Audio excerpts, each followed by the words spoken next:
Magandang umaga!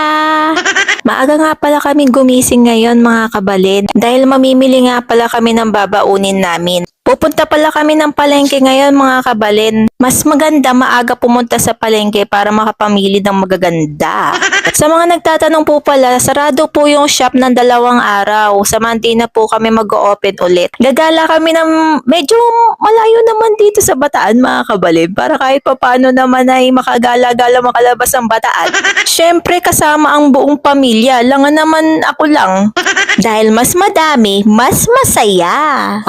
Nandito na kami sa palengke mga kabalin para makapamili kami ng pangmalakasang baon ba namin. Diretso muna kami sa konsignasyon mga kabalin para magtingin kami ng mga bagong dating na mga seafoods, isda, mga ganon. Tapos tingnan nyo naman itong bumungad sa amin mga kabalin, diba? Sinong hindi matutuwa dyan?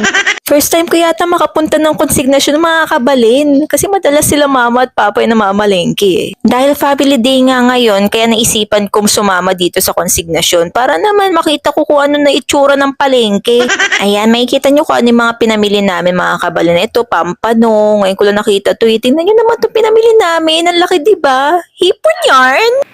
Mas malaki pa sa palad ko mga kabalin. Tapos ito mga alimasag. Wala yung masyadong malaki kaya medium lang to. Medium or small. Basta yun. Basta alam ko masarap to eh.